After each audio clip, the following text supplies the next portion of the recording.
Blood ruins linoleum. That was Rosalie's first thought when they wheeled him in. Not that he was Alessandro Rossi, the man who owned half the city's concrete and all of its secrets, just that the hospital cleaning crew would require industrial bleach. He was dying. His fiancée was already drafting a press release in the waiting room. They told Rosalie to keep him breathing, nothing more. Keep him breathing. But nobody warned her what would happen when he woke up. Fluorescent lights hummed a relentless, sterile tune that bounced off the stark white walls of the VIP suite. Rosalie rubbed the bridge of her nose, fighting the dull ache blooming behind her eyes. It was 3 a.m, the kind of hour where the world felt thin, stretched tight over the bones of the city. Down the hall the elevator dinged. Chaos did not announce itself with a polite knock. It kicked the double doors of the trauma ward open. 5 men in tailored suits stained dark and sticky swarmed the corridor. They were dragging a gurney. Rosalie didn't flinch. 6 years in emergency medicine had burned the panic out of her, leaving behind only cold clinical efficiency. "Move," one of the men roared. He was built like a freight train, his face smeared with someone else's blood. His name was Leo, though Rosalie wouldn't learn that until later. Right now, he was just an obstacle between her and the patient. "Back up," Rosalie ordered. Her voice wasn't loud, but it cut through the shouting. She stepped up to the gurney, snapping a pair of blue nitrile gloves onto her hands. The man on the mattress was a mess. 3 gunshot wounds, 2 in the torso, 1 grazing the collarbone. His skin was the color of wet ash. Dark hair clung to his forehead in sweaty, matted clumps. Rosalie checked his pulse. Thready. Fading. "You save him," Leo growled, stepping so close Rosalie could smell the cordite and cheap coffee on his breath. He shoved a heavy hand inside his jacket, a clear threat. "Or I swear to—" "Put the gun away." Rosalie interrupted, not even looking up. She grabbed trauma shears and began cutting away the remnants of a $3,000 custom suit. "I can't put an IV in with you waving that thing around. Stand in the corner or get out. Your choice." "Dr. Miller, we need 2 units of O negative fast." For a second, the heavy-set man looked like he might strike her. Then he took a step back, hitting the wall. He watched her work. The next 4 hours were a blur of red and silver, clamping arteries, suctioning blood, the rhythmic, panicked beeping of monitors that threatened to flatline but never quite crossed the threshold. Rosalie worked with mechanical precision. She didn't look at the patient's face. She looked at his vitals, his chest cavity, the lines she was threading into his veins. To her, he wasn't a mob boss. He was a puzzle of leaking plumbing that needed to be patched. By 7 a.m, the puzzle was stable. Barely.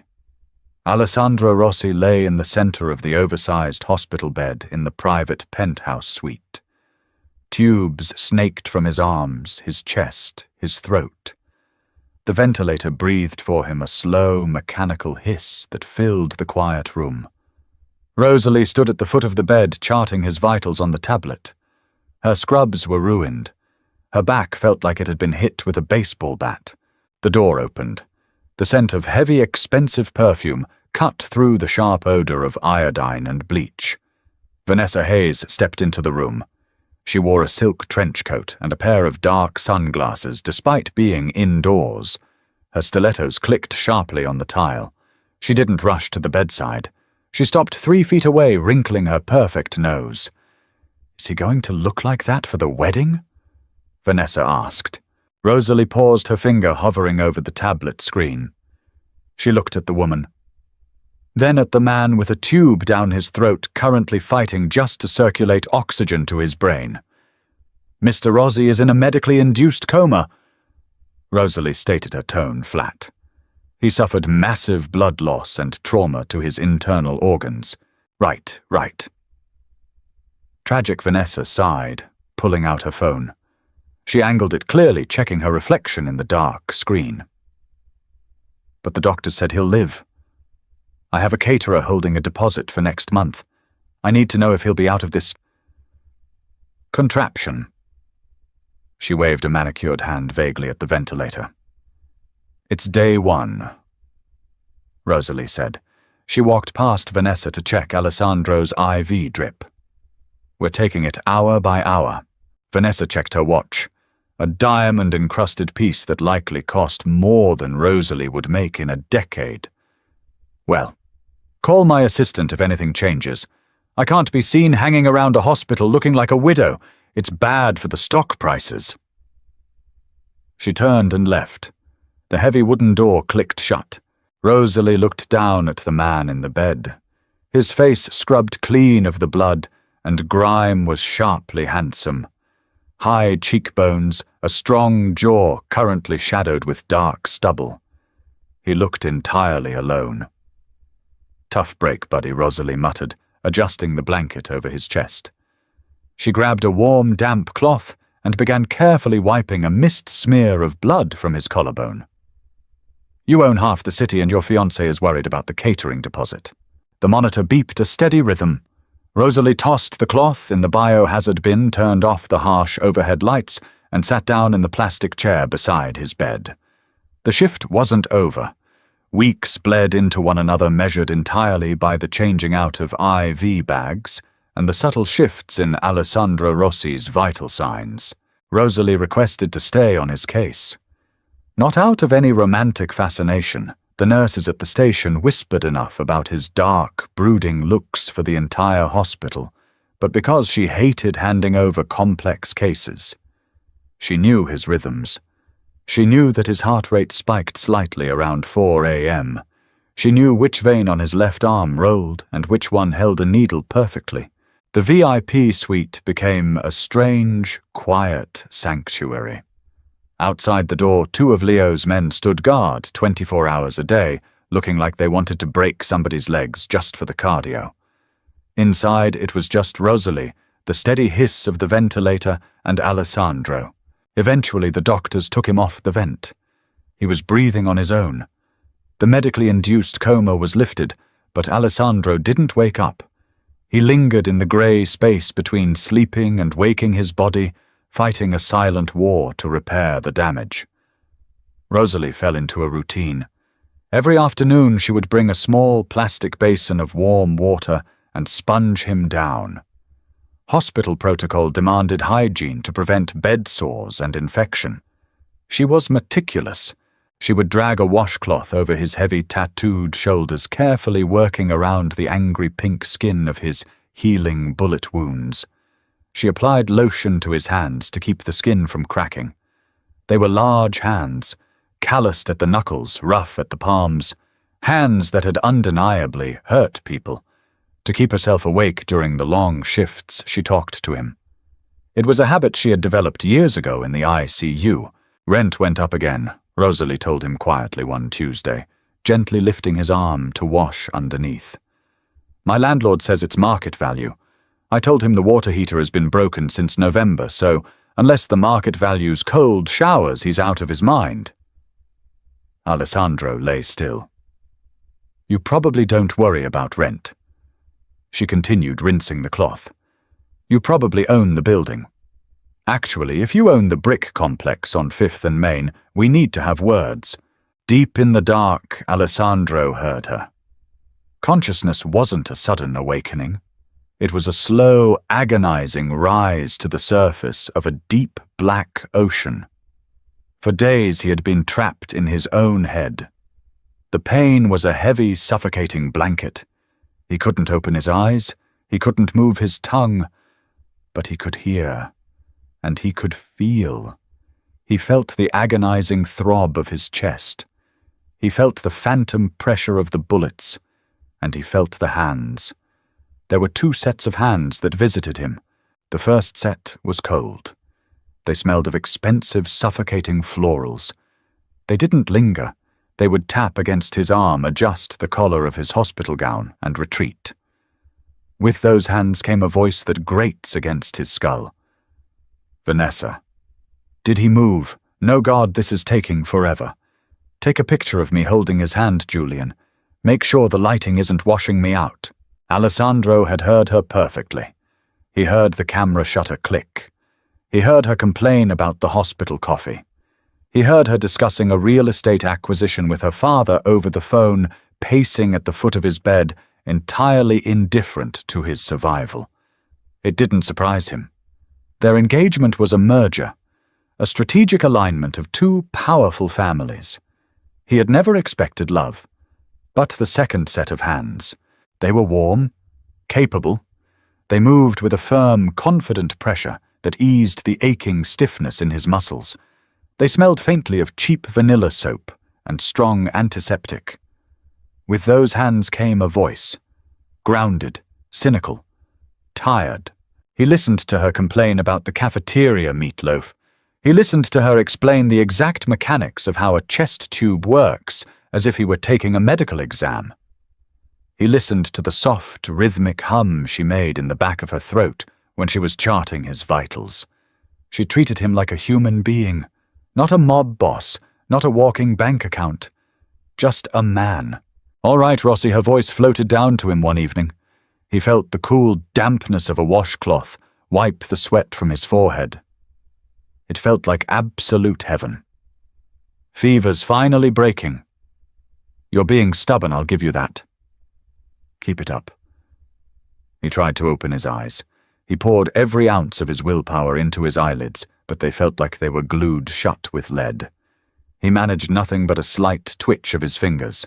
I saw that the voice said instantly. The washcloth stopped. Warm, dry fingers wrapped around his large hand.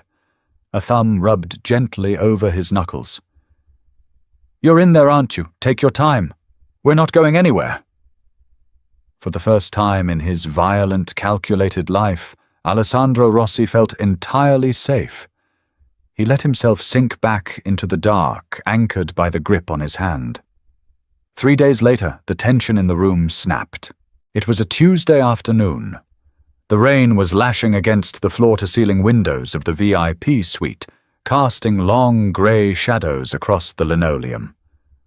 Rosalie was doing a routine check of Alessandro's EV lines. He was doing exceptionally well. His vitals were rock solid. The doctors predicted he would wake any day now. The heavy door swung open, hitting the rubber stop with a loud thud. Vanessa marched in, trailing an aura of irritation and damp cashmere. She shook out her umbrella, purposefully ignoring the umbrella stand by the door, and let the rainwater drip directly onto the clean floor. "God, the traffic in this city is barbaric," she announced to no one in particular. She tossed her designer bag onto the small sofa in the corner. Rosalie didn't look up from her charting. "Good afternoon, Ms. Hayes. Please watch the floor, it's slippery," Vanessa scoffed, walking toward the bed. She looked down at Alessandro. Still sleeping. Incredible. Is he ever going to wake up, or am I just going to be visiting a vegetable for the rest of my life? Rosalie's jaw tightened. She carefully set her tablet down on the rolling cart. She turned to face Vanessa, keeping her voice incredibly level. "Mr. Rossi is recovering from massive physical trauma. He is healing at a remarkable rate. Referring to him as a vegetable is highly inappropriate." Vanessa blinked behind her oversized sunglasses. She pulled them down the bridge of her nose, eyeing Rosalie like she was a smear of dirt on a white rug. "Excuse me." Vanessa's voice dropped an octave, turning venomous. "Do you know who you were talking to?" "I do," Rosalie said calmly, crossing her arms over her faded blue scrubs. "And I know you are in a hospital room. Keep your voice down." Vanessa let out a sharp, incredulous laugh. She stepped closer to Rosalie, invading her personal space. "Listen to me, you glorified bedpan cleaner. I am Vanessa Hayes. My family owns half the board of this hospital. I am sitting here wasting my afternoon waiting for him to wake up so we can get our legal affairs in order. I don't need a lecture on medical science from someone who makes hourly wages." Rosalie didn't flinch. She had been yelled at by drunk construction workers, panicked mothers, and psychotic gang members. A rich woman with a superiority complex barely registered on her radar. "If you are here to visit," Rosalie said, her voice devoid of emotion. But do not stand over my patient and insult him, and do not threaten me. I am doing my job." Vanessa's face flushed a blotchy red. She pointed a sharp acrylic nail directly at Rosalie's chest. "Don't overstep!" Vanessa spat, her voice dripping with absolute disdain. "You think because you wipe his forehead you matter. You're just his nurse. You are nothing. The second he wakes up, I'm having you fired just for the attitude." Rosalie opened her mouth to reply, ready to tell Vanessa to take her complaints straight to the chief of medicine. She never got the chance. A sound cut through the tense air. It was a harsh, dry sound, like stones grinding together in a rusted barrel. Both women froze. Rosalie turned her head. On the bed, Alessandro's head had rolled to the side. His eyes were open. They were a deep, startling grey, slightly unfocused against the harsh light of the room, but they were open. And they were fixed entirely on Vanessa. Rosalie instantly moved into clinical mode. She stepped past Vanessa, leaning over the bed. "Mr. Rossi, don't try to sit up. You're in the hospital. You're safe." Alessandro blinked the heavy lids, struggling to stay open. His throat worked, swallowing thickly. The muscles in his neck strained. Vanessa pushed her way forward, practically elbowing Rosalie out of the way. Her entire demeanor changed in a split second, transforming from a furious socialite to a weeping, devoted fiancé. Alessandro Vanessa cried, her hands hovering over his chest, careful not to actually touch anything that looked too medical. "Oh my God, you're awake. It's a miracle. I've been here every day. I was so worried." Alessandro's jaw shifted. His gaze moved slowly from Vanessa's perfectly painted face down to the heavy diamond ring on her finger. Then he looked at Rosalie. Rosalie stood by the monitors, her hands resting on the cool plastic casing, watching him with quiet, guarded relief. She wasn't smiling, but the tension had bled out of her shoulders. Alessandro's arm twitched. He slowly, agonizingly lifted his right hand off the mattress. Vanessa smiled brightly, reaching out to take it. "I'm right here, baby. I'm right." Alessandro bypassed Vanessa's hand entirely. The movement was weak, uncoordinated, but entirely deliberate. He pushed his hand past Vanessa's reaching fingers, stretching his arm out toward the edge of the bed, toward Rosalie. He left his hand hovering in the air, his grey eyes locking onto Rosalie's brown ones. The silence in the room was absolute. The monitors beeped. The rain hit the glass. Rosalie looked at his outstretched hand. Then she looked at his face. The expression there wasn't confused. It was demanding. Slowly stepping around a completely stunned Vanessa, Rosalie walked to the side of the bed. She reached out and wrapped her hand around his. His grip was weak, trembling with the effort, but his fingers instantly tightened around hers, his thumb brushing against her knuckles, the exact way she had brushed against his when he was in the dark. Vanessa stared at them, her mouth slightly open. "Alessandro." "What are you doing? Let go of her." Alessandro didn't look at Vanessa. He kept his eyes locked on the tired woman in the faded blue scrubs. His throat clicked as he tried to pull moisture into his mouth. When he spoke, his voice was a ruined, gravelly rasp that barely carried over the sound of the rain. "She's not just my nurse," he croaked.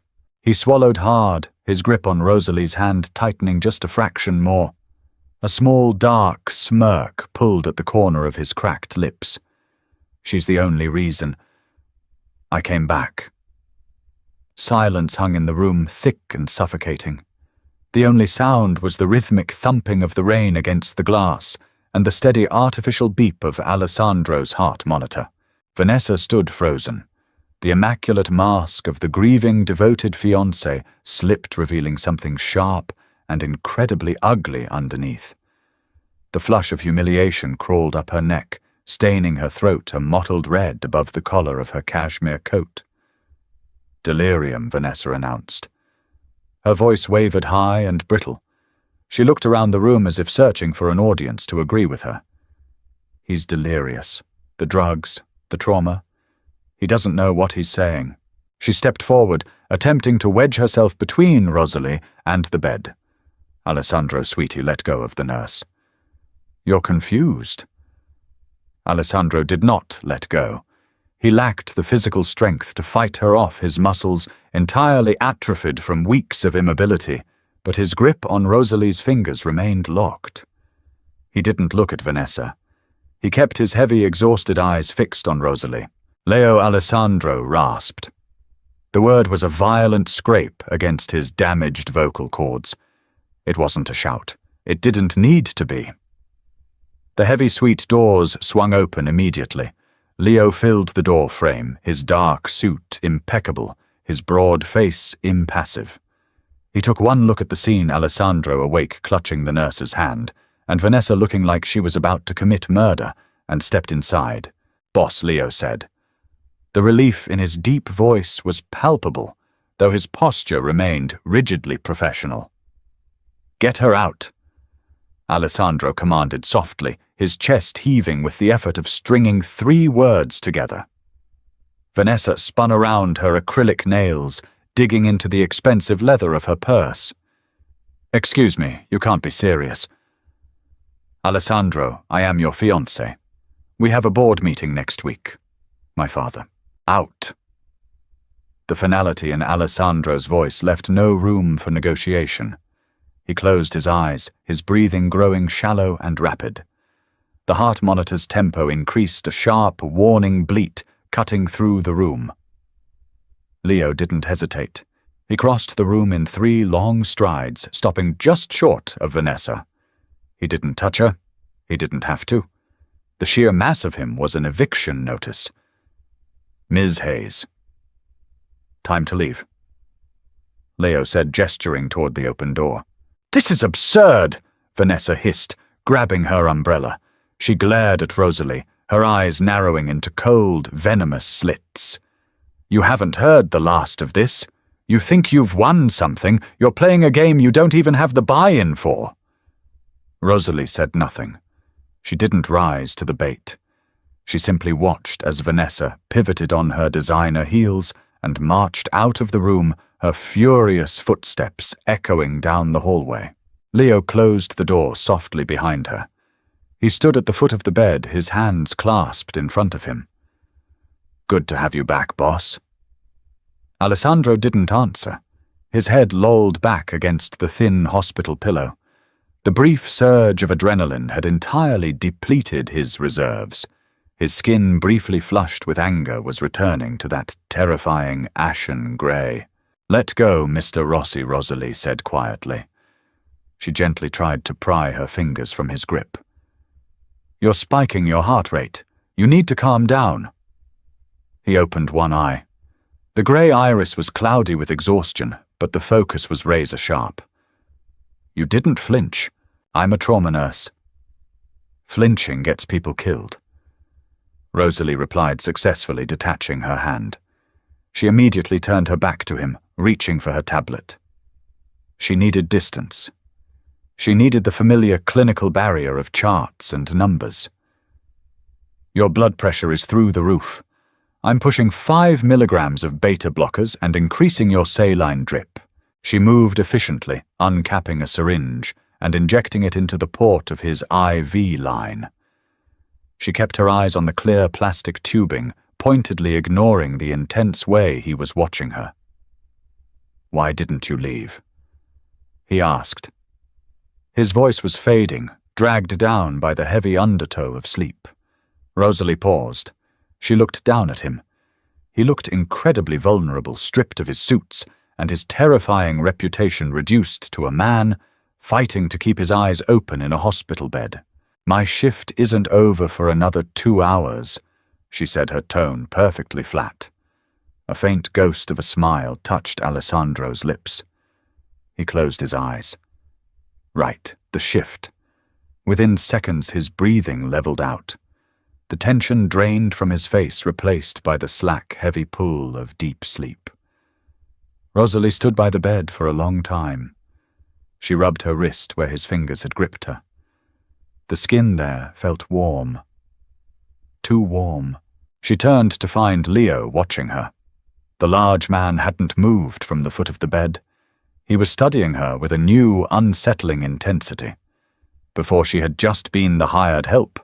Now she was an entirely different variable. "Did he mean it?" Leo asked, his voice low. "Mean what?" Rosalie asked, charting the medication she had just administered. "That you're the reason he came back." Rosalie looked up, meeting Leo's dark eyes. She felt a cold knot tighten in her stomach. She knew exactly how dangerous these men were. She had seen the bullet holes in Alessandro's chest. She had seen the guns tucked into waistbands. She had absolutely no desire to be part of their violent, chaotic world. "I kept his lungs clear and his blood pressure stable," Rosalie said firmly. "That's medical science, not magic. Keep his fiancée away from him. Her perfume makes him tachycardic." She walked out of the room before Leo could ask another question. 4 days passed. They were the most exhausting 4 days of Rosalie's professional life. Alessandro Rossi was a terrible patient. As the fog of the coma lifted and his strength began to inch backward, his patience vanished entirely. He refused to let the physical therapists help him sit up. He threw a tray of hospital food against the wall when a young, terrified orderly tried to feed him. He snarled at the attending physicians when they poked at his healing incisions. The only person he tolerated was Rosalie. He didn't yell at her. He didn't throw things when she was in the room. He simply watched her. Every time she walked through the door, his dark eyes locked onto her and tracked her every movement. It was unnerving, like being studied by a caged predator that was slowly figuring out how to unpick the lock. On Friday afternoon, Rosalie walked into the suite carrying a fresh stack of linens. She found Alessandro sitting upright in the bed. He was wearing a dark V-neck t-shirt that Leo had brought from his estate, replacing the degrading hospital gown. The dark fabric made the paleness of his skin and the dark circles under his eyes even more pronounced, but he looked human again. Dangerous but human. "You're sitting up," Rosalie observed, setting the linens on the chair, "without assistance. The physical therapist will be thrilled. The physical therapist talks to me like I'm a golden retriever." Alessandro muttered. He shifted his weight, wincing as the movement pulled at his heavily bandaged torso. "If he tells me I'm a good boy, one more time, I'm going to have Leo break his kneecaps. I'll put that in his chart." "Patient threatens violence, recommend positive reinforcement only," Rosalie said dryly. She pulled on a fresh pair of gloves. "Let me see the incisions." Alessandro didn't argue. He slowly pulled the hem of the shirt up, exposing the heavily bruised landscape of his abdomen. Rosalie leaned in, carefully peeling back the surgical tape. She inspected the dark, angry puckers where the bullets had entered. The skin was healing nicely. No redness, no heat, no signs of infection. "You're healing well," she murmured, reaching for an alcohol wipe to clean the edges of the adhesive. "You'll be discharged by Tuesday." Alessandro looked down at the top of her head. She was so close he could smell the faint scent of vanilla soap. It was the same smell that had anchored him in the dark. "Tuesday," he repeated.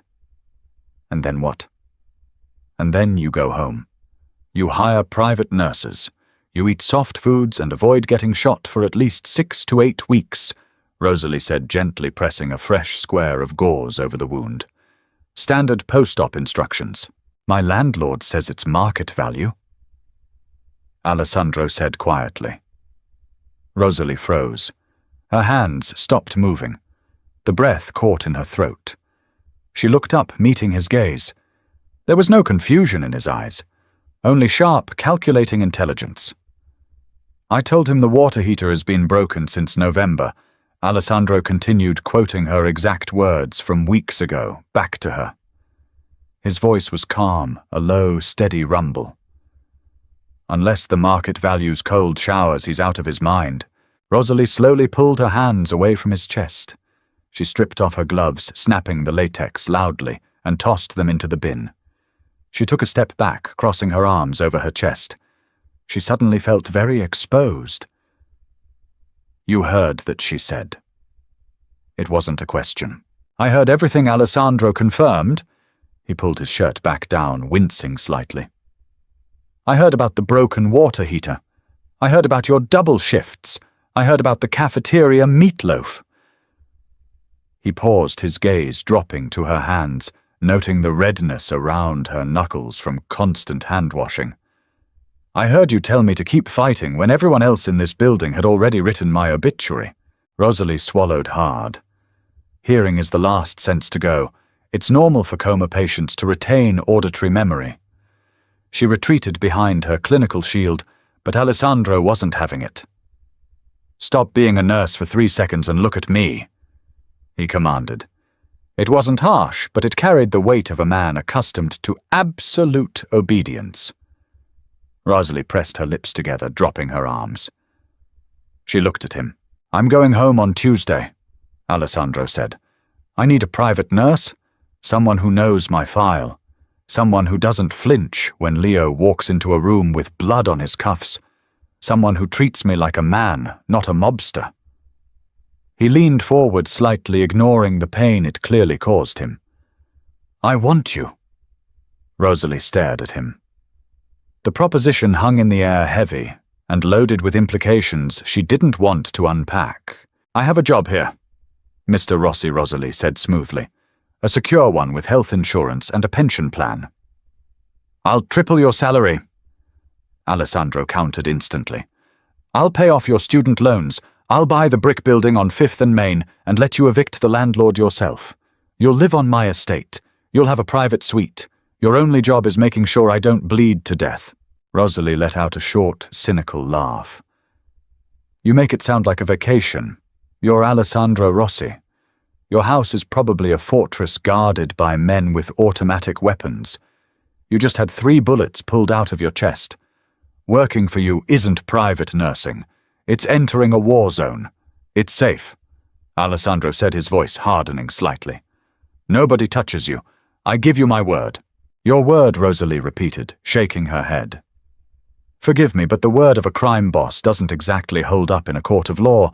Besides, what about Vanessa? She made it very clear she wants my head on a pike. If I'm living in your house, she's going to make my life hell." Alessandro's expression went completely dead. It was the face of a man who routinely ordered executions. Vanessa is no longer a factor. The engagement is broken.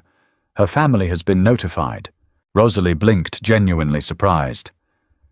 "You broke off an alliance with the Hayes family over what a hospital spat over respect," Alessandro corrected sharply. "She stood over my bed and planned a catered event while I was dying."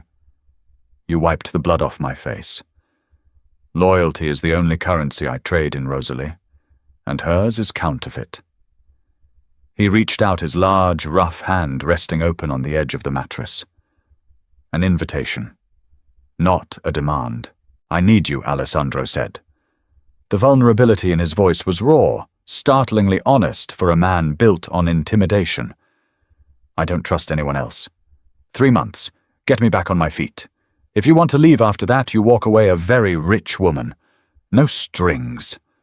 Rosalie looked at his open hand. She thought about her cramped, freezing apartment. She thought about the crushing weight of her debt. She thought about the endless, grinding double shifts that were slowly eating her alive. Then she looked at the man offering her an exit. He was dangerous. He was entirely out of her world. But he was also the first person in years who actually saw her. Rosalie sighed, running a hand through her messy hair. She stepped forward. She didn't take his hand. Instead, she picked up her tablet and tapped the screen. "My contract is drafted by a lawyer of my choosing." Rosalie stated, her voice pure, unadulterated business. "I dictate my medical supplies. I am not involved in your business. If I see a gun in my medical bay, I walk. And I want Thursdays off." Alessandro stared at her for a long second. Then a slow, genuine smile spread across his face, changing his entire appearance from intimidating to devastatingly handsome. Thursday's off, he agreed, dropping his hand. Deal. Don't smile like that, Rosalie muttered, turning away to hide the sudden, panicked fluttering in her chest. It ruins your terrifying reputation. Gravel crunched under the heavy tires of the armored SUV. Rosalie stared out the tinted window, her coffee cooling in a cardboard cup. She expected a sprawling McMansion with gaudy statues and bad Italian architecture. Instead, the Rossi estate was a fortress of brutalist stone and black steel tucked away behind iron gates that looked thick enough to stop a tank.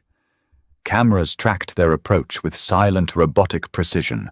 Leo killed the engine.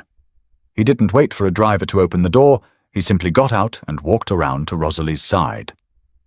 "Third floor is yours." Leo grunted, hauling her 2 meager duffel bags out of the trunk with one hand.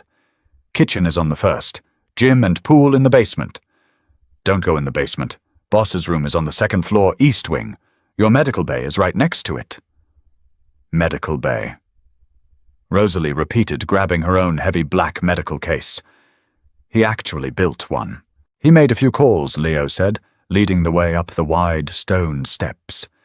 Inside, the house smelled of beeswax, old wood, and money.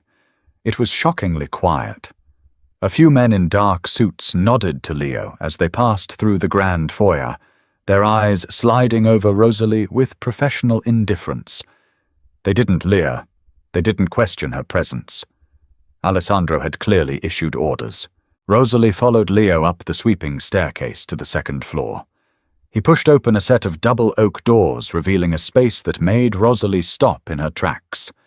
It wasn't just a room. It was a fully stocked, state-of-the-art trauma bay built into what used to be a massive library.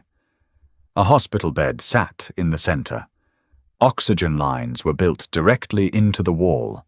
Stainless steel cabinets lined the perimeter, packed with enough gauze, saline, and surgical tools to perform an appendectomy. Alessandro sat in a leather armchair by the window. He was dressed in soft grey sweatpants and a dark Henley shirt. He looked exhausted. The ride from the hospital had drained whatever color he had managed to claw back. "You bought an EKG machine," Rosalie stated, walking past Leo and dropping her bag on the floor. She ran a hand over the cold grey plastic of the monitor. "This model retails for $40,000. I told you I'd supply whatever you needed." Alessandro said, his voice rough. He didn't look at the equipment. He looked at her. "Does it meet your standards? It exceeds them," Rosalie said, immediately slipping into her clinical persona. The wealth was staggering, but she couldn't let it intimidate her. She walked over to him, pulling a penlight from her pocket. "Look at me. Follow the light." Alessandro sighed, but obeyed, keeping his head still as his grey eyes tracked the small beam. "Pupils are responsive," she muttered, clicking the light off. "You're pale, Rossi. You pushed it too hard walking to the car. Get in the bed. I'm fine in the chair." Rosalie didn't argue.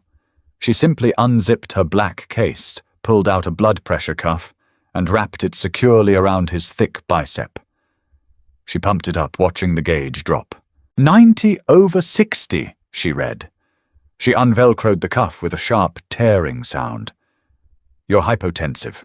Your body is working overtime to heal 3 major holes in your torso. If you don't get in that bed, you're going to pass out in that chair, and I am not dragging 200 pounds of dead weight across the floor. Bed, now!" Leo let out a sound that was remarkably close to a snort. Alessandro shot his right-hand man a venomous glare. "I'll leave you to it, boss," Leo said, retreating toward the door. "Let me know if she needs me to carry you." The door clicked shut. Alessandro gripped the armrests of the chair. His knuckles went white. He tried to stand, forcing his weight onto his legs, but his core muscles shredded by the bullets, and the subsequent surgeries refused to cooperate. A sharp hiss of pain escaped his teeth. He sank back down, his chest heaving.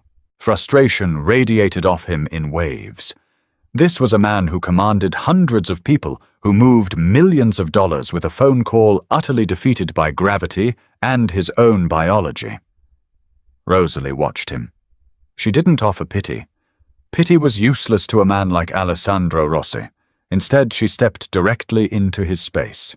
She grabbed his left arm and hauled it over her shoulder, wrapping her right arm firmly around his waist, careful to avoid the bandages. On 3, Rosalie instructed, planting her feet. "You use your legs. I'll brace your core. 1, 2, 3.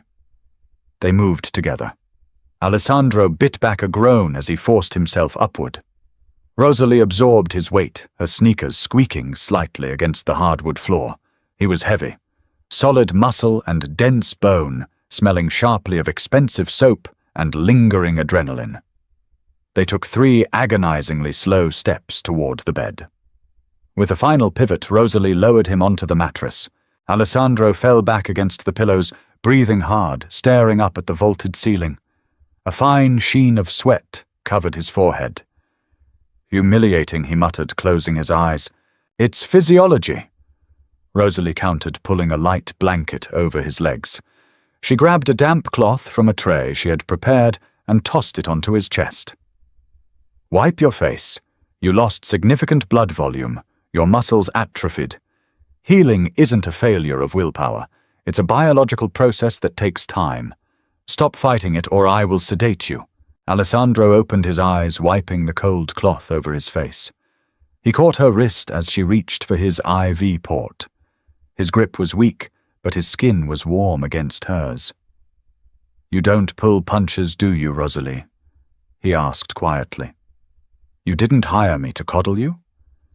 She replied, looking down at his hand. She didn't pull away. "No," Alessandro agreed, his thumb brushing over the pulse point on her wrist. "I didn't." For a moment, the sterile, clinical barrier cracked. The quiet of the room amplified the steady rhythm of his breathing. Rosalie felt a sudden, sharp spike in her own chest, a dangerous flutter that had nothing to do with medicine.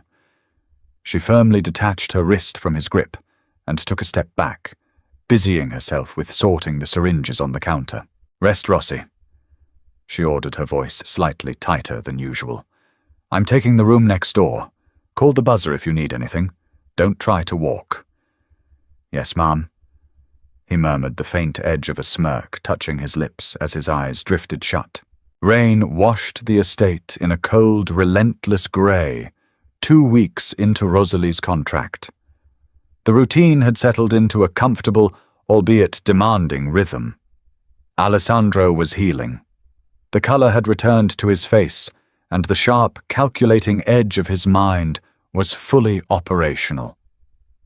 He spent hours propped up in bed, a laptop resting on his knees, running his empire in low, hushed tones over the phone, while Rosalie checked his vitals and changed his dressings. It was a Tuesday afternoon. Rosalie was in the medical bay restriping the surgical tape on his collarbone when the intercom on the wall buzzed sharply. Boss Leo's voice crackled through the speaker. It was tight. Urgent. Alessandro hit the button on his bedside table. "What is it, front gate? We have a problem. 3 SUVs. It's Hayes." Rosalie's hands paused over Alessandro's chest. Alessandro's jaw set into a hard line. "Vanessa and her father's private security," Leo confirmed. "They're demanding entry. Says she needs to retrieve personal effects. If we don't open the gate, they're threatening to call the authorities and claim we're holding you hostage against medical advice." A cold laugh rumbled in Alessandro's chest, vibrating against Rosalie's palms. Desperate. She's losing her seat at the table and she knows it. He looked at Rosalie. "Finish the tape." Rosalie quickly smoothed down the adhesive, her heart rate accelerating.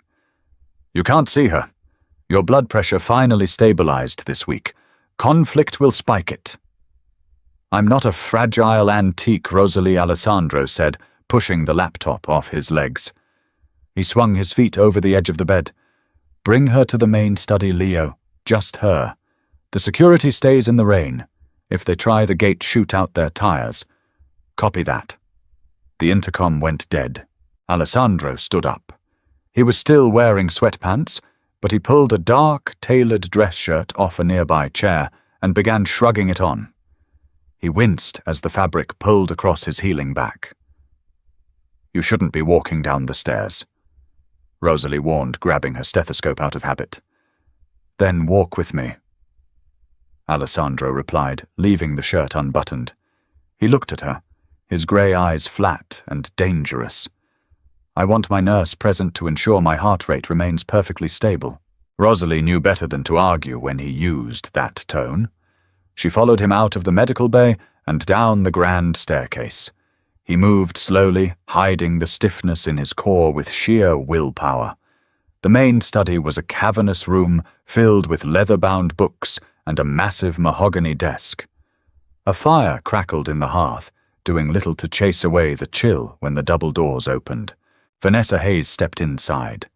She was dressed for a funeral, wrapped in a black trench coat, her lips painted a sharp, vicious red. She looked around the study, her nose crinkling in disgust, before her eyes landed on Alessandro.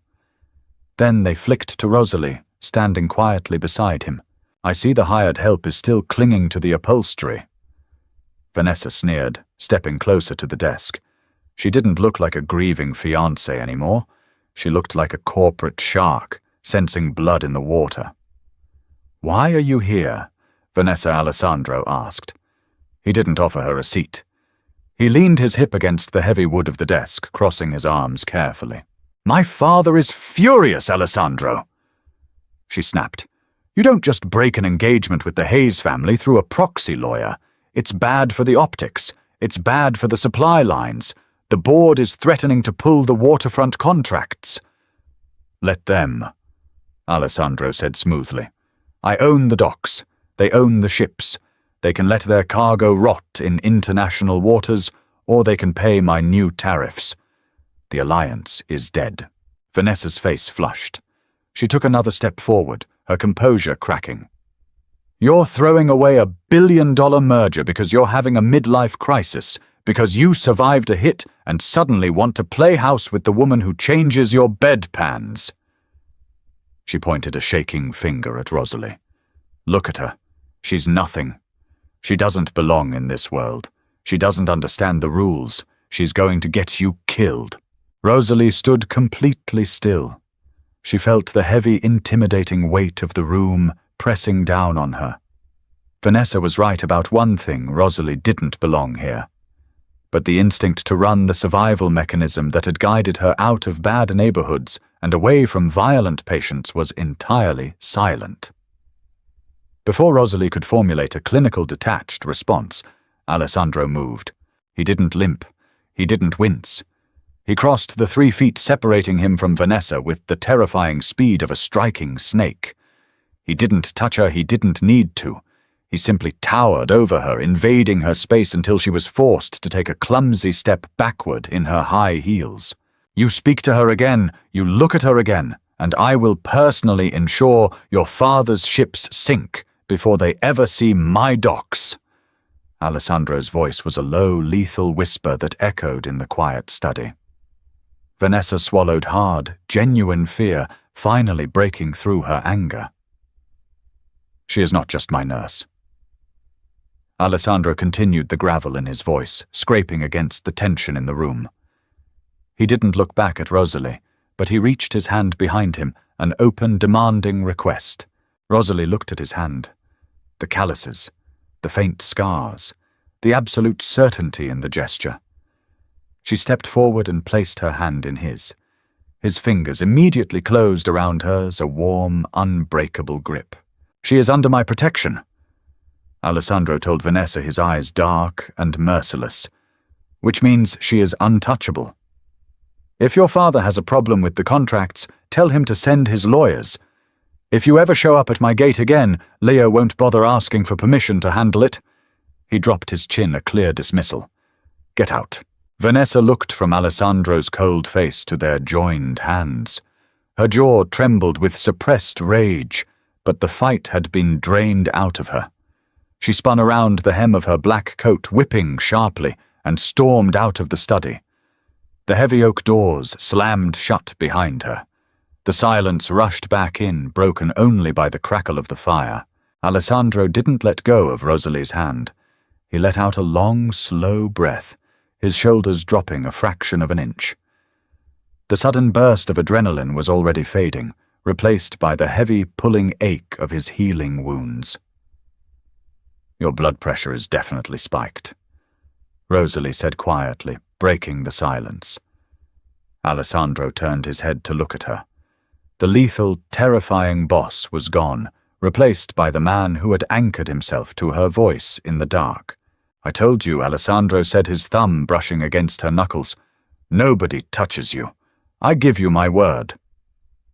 Rosalie looked up into his grey eyes. She was a cynical woman who trusted science and paychecks over promises. But standing in a fortress built on blood money, holding the hand of a man who commanded killers, she realized she felt completely, undeniably safe. Midnight brought a heavy, suffocating stillness to the estate. Rosalie sat on the edge of her bed, staring at the digital clock on the nightstand. Tomorrow was her final Thursday off before the 3-month contract expired. Alessandro was healed. His incisions were pale, tight scars. His blood pressure was textbook perfect. He was back to running the city holding court in his study, while she packed away the surplus gauze and IV bags. Glass shattered. It wasn't a fragile, accidental sound. It was the heavy, concussive boom of ballistic glass failing under concentrated automatic fire. The security alarms didn't blare. They emitted a low, localized pulse bathing the hallway in harsh, strobing red light. Rosalie didn't scream. 6 years in emergency rooms had hardwired her nervous system to bypass panic and jump straight into action. She shoved her feet into her sneakers, grabbed the black trauma kit by the door, and sprinted down the hall toward the medical bay. Gunfire chewed through the drywall behind her. The sharp, deafening cracks echoed up from the grand staircase. She slammed the heavy oak door of the medical bay open. Alessandro was already out of bed. He wore dark trousers and nothing else, the pale scars on his chest, stark against the red emergency lights. He held a matte black Sig Sauer in his right hand. His face was a mask of cold, calculated murder. "Get down!" Alessandro roared, dropping to a crouch and grabbing her arm. He yanked her hard behind the reinforced steel of the medical cabinets. Wood splintered as bullets tore through the doorframe. Plaster rained down on them in a chalky, choking cloud. Haze Alessandro spat, checking the magazine of his weapon. He didn't send lawyers. He sent a strike team. "Your incisions." Rosalie gasped, coughing on the dust. She reached blindly in the dark, her fingers finding the warm, rigid muscle of his abdomen. She felt for wetness. Blood. "You moved too fast. If you tear the internal sutures, forget the stitches, Rosalie. Keep your head down." He shifted his body, physically covering hers, pressing her into the narrow gap between the cabinets and the wall. The heavy scent of cordite filled the room, acidic and sharp, burning the back of her throat. Downstairs the shooting intensified. Leo's deep, booming voice barked orders over the chaos. They breached the east wing. Alessandro muttered, his jaw tight. He kept his eyes locked on the ruined doorway, his gun leveled at the dark opening.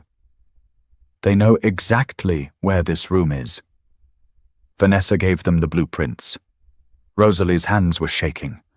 She gripped the handle of her trauma kit so hard her knuckles ached. This wasn't a gang shooting rolling through double doors on a gurney. This was a war, and she was sitting directly in the crosshairs. "You told me I was safe," Rosalie whispered. It wasn't an accusation. It was a terrifying realization of reality. Alessandro looked down at her. The cold, mechanical killer in his eyes fractured. For a split second, Alessandro Rossi looked genuinely terrified. Not of the men with guns outside, but of the fear in her eyes.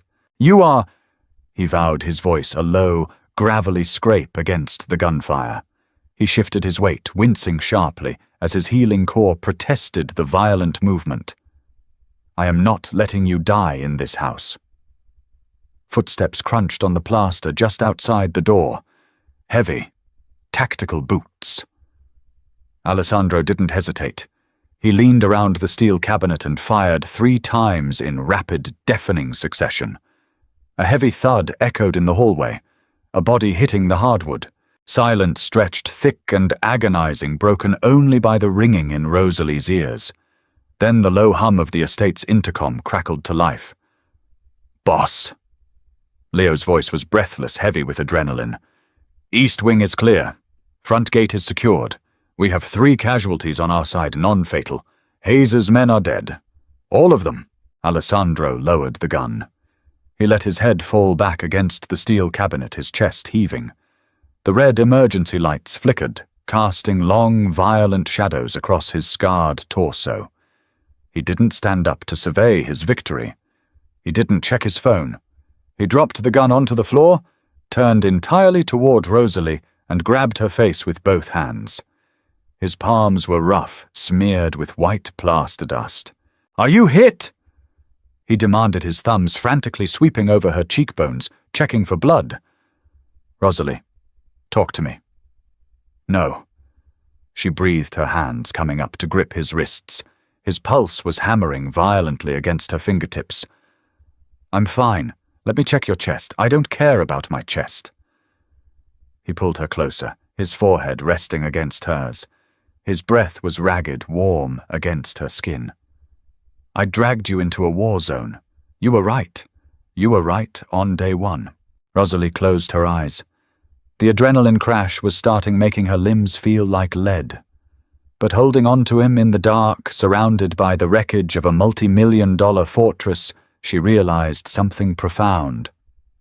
She wasn't looking for the exit. "I'm the medic, you idiot," Rosalie murmured, her voice steadying. She opened her eyes, meeting his intense grey gaze in the shadows. "I don't walk away from a trauma case until the patient is stable."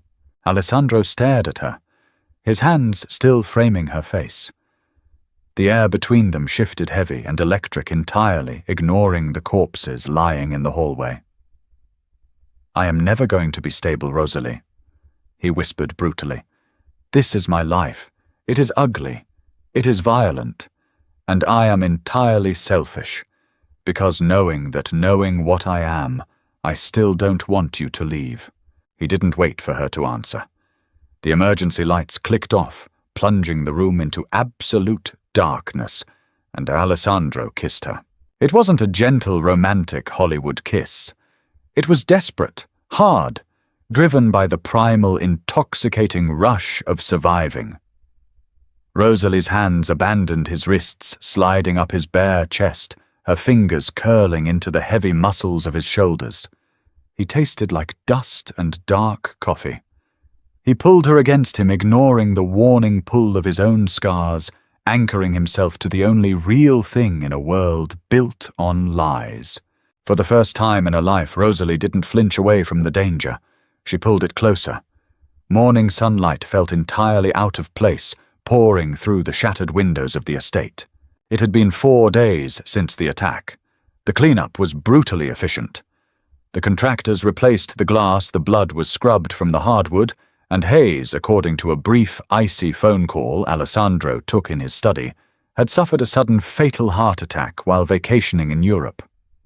Vanessa's family empire was being quietly dismantled, absorbed into the Rossi syndicate piece by piece. But none of that mattered to Rosalie. Today was the 90th day, the end of the contract. She stood in the grand foyer, a single black duffel bag resting at her feet. She was wearing her old blue scrubs and a faded denim jacket. She looked exactly like the woman who had walked into the VIP suite 3 months ago, but her chest felt entirely hollowed out. The estate was quiet. Too quiet. Leo wasn't by the door. The guards had cleared the hall. Footsteps echoed on the sweeping mahogany staircase. Alessandro descended slowly. He was dressed in a perfectly tailored charcoal suit, a crisp white shirt, no tie. The bruising was gone. The limp was gone. The vulnerability that had tethered him to a hospital bed was entirely erased. He looked like the ruthless, untouchable king of a violent city. He stopped at the bottom of the stairs, his grey eyes locking onto her duffel bag. A muscle ticked in his jaw. "Your final medical report." Rosalie said, her voice strictly professional. She held out a manila folder. "Vitals are excellent. Incisions are fully healed. Mobility is at 95%. You don't need a nurse anymore, Mr. Rossi." Alessandro didn't look at the folder. He stepped off the final stair and walked toward her. He didn't stop until he was standing inches away, invading her space with the familiar scent of expensive soap and quiet power. "I deposited your final paycheck." Alessandro said, his voice a low rumble. "And the deed to the brick building on 5th and Main? The water heater is fixed. The landlord has been evicted." Rosalie swallowed the hard lump in her throat. She lowered the folder. "That wasn't in the contract." "I don't care about the contract." He reached out his large hand, wrapping around her wrist. He didn't pull her, he simply held her there, a physical anchor. "You saved my life!" Alessandro said, his eyes scanning her face, memorizing the tired lines around her eyes, the stubborn set of her mouth. "Twice. You wiped the blood off my face when I was dying, and you stood beside me when the world tried to bury me again. You didn't flinch. It's my job, Alessandro," she whispered, fighting the desperate urge to lean into his chest. "No, your job is taking blood pressure." He stepped closer, the heat of his body radiating through her thin jacket. "This is different. You know it is." He let go of her wrist, reaching into the inner pocket of his suit jacket. He pulled out a small velvet box. He didn't open it immediately. He held it in his palm, a heavy, silent offering. "Vanessa said I was just your nurse," Rosalie said, her voice shaking slightly, despite her best efforts to remain cynical. She said, "I didn't belong in this world." She was right. I don't know how to navigate boardrooms or assassination attempts. I know how to patch bullet holes. "Vanessa was a parasite," Alessandro stated coldly. He flipped the velvet box open with his thumb. Inside rested a ring. It wasn't a gaudy, oversized diamond meant for press photos and society galas. It was a vintage emerald-cut stone flanked by deep sapphires set in tarnished platinum. It was heavy historical and entirely real. "This belonged to my grandmother," Alessandro said softly. "She survived 2 mafia wars and built this syndicate alongside my grandfather. She didn't navigate boardrooms. She kept him human." He looked up from the ring, his grey eyes burning with an intensity that stripped the breath from Rosalie's lungs. "I don't need a nurse," Rosalie, Alessandro said. "And I don't want a trophy. I want a partner. I want the woman who threatens my physical therapists and complains about cafeteria meatloaf. I want the woman who holds my hand in the dark." He didn't drop to one knee. That wasn't who he was. He stood tall and equal, offering her everything he had left of his soul. Stay. It wasn't a command. It was a plea. Rosalie looked at the ring. Then she looked at the duffel bag at her feet. It contained a life of double shifts, cold showers, and bone-deep exhaustion. A safe, predictable, empty life. She looked back up at the man who owned a city but was terrified of losing her. Rosalie let out a long, shaky breath. A slow, cynical smile curved her lips. "If I stay," Rosalie said, reaching out to gently touch the lapel of his expensive suit, "you are absolutely going to follow my dietary restrictions regarding sodium. Because if you have a stroke after I spent 3 months keeping you alive, I will kill you myself." A genuine, breathtaking laugh escaped Alessandro's chest. He tossed the velvet box onto the foyer table, wrapped his arms around her waist, and lifted her off the floor. "Deal," he murmured against her mouth, kissing her with the desperate, unbroken promise of a man who had finally found exactly what he was looking for. Rosalie dropped the medical folder. It hit the hardwood floor, the pages spilling out entirely forgotten. She wrapped her arms around the Mafia Boss's neck, kissing him back, stepping out of the sterile hospital lights and willingly walking into the beautiful, dangerous dark. Would you risk everything to walk into the dark with Alessandro Rossi? Rosalie started with a stethoscope and ended up holding the keys to the entire mafia empire. She proved that real power isn't about blood money. It's about the person standing beside you when the bullets start flying. If you loved this gritty, adrenaline-fueled romance, hit that like button right now. Share this video with your friends who can't get enough of the mafia romance drama. And make sure to subscribe so you never miss another explosive story. Tell me in the comments, what would your one condition be if a mob boss asked for your hand?